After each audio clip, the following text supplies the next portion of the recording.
رب کریم فرمایي وقولوا للناس حسنا، خلکو ته ښایسته خبرې وکئ.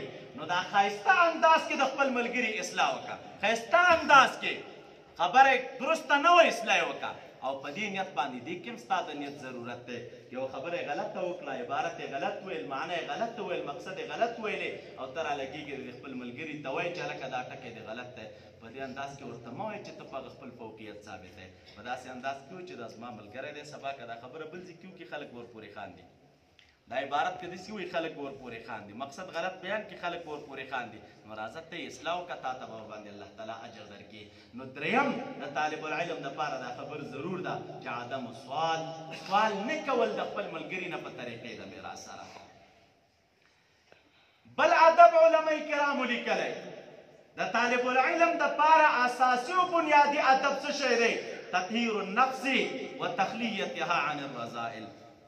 طالب به څه چل کوي؟ تطهیر النفس، خپل نفس به پاکوي، وتخلیتها او د خپل نفس تخلیه به کوي د چا نه د رذایلو نه. باطن کې رذایل پراته دي، نفس کې بد خویونه پراته دي، کبر دی، حسد دی، غرور دی، انانیت دی، محبت د جاه و جلال دی، محبت د مرتبې دی، ترفع د په خپلو ملګرو باندې وغیره وغیره، چې دا څومره بیکاره صفتونه ستا په باطن کې پراته دي. نو طالب العلم د اولې ورځې نه چې دی د خپل کوره راوځي، مقصود د ده به په طلب سره د خپل نفس تطهیر وي او د خپل باطن تخلیه وي د رذایلو نه. دا فکر وکړه چې دا طالبي زه د دې لپاره کومه چې زما په باطن کې تخلیه راشي. دا فکر وکړه طالبي زه د دې لپاره کوم چې زما په باطن کې تطهیر راشي. دا بیکاره خویونه مې د باطن نه څنګه ووځي، بیکاره عادات مې د باطن نه څنګه ووځي، متخلق به اخلاق الله سره کوم ګرځېږم، د خدای تعالی اخلاق راکې څنګه را پیدا شي، مظهر د صفاتو د رب کریم څنګه وګرځېږم، کامل متبع د رسول اکرم صلی الله علیه وسلم څنګه جوړ شم.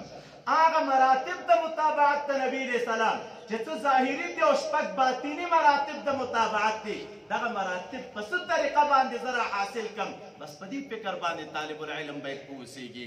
دا اساس دی. علم دې دپاره مه کوه چې مخکې د در کې کبر و او چې علم دې وکړو لا در نه قارون جوړ شي.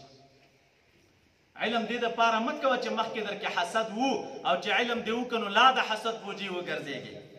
علم دې دپاره مه کوه چې مخکې هم د محبت د دنیا در کې وه، د جاه و جلال و د مرتبې وغیره، او چې اوس دې علم وکړه نو لا در نه د محبت د دنیا یو مرکز جوړ شي. نه، که په تا کې بد صفتونه مخکې د طلب د علم نه پراته دي چې ته طالب العلم شو د خپل کور راووتلی، اساس دا دی چې دا بیکاره صفتونه باید ستا د باطن نه ووځي. خبره دی پکار ده د هغې په ځای عاجزي راشي.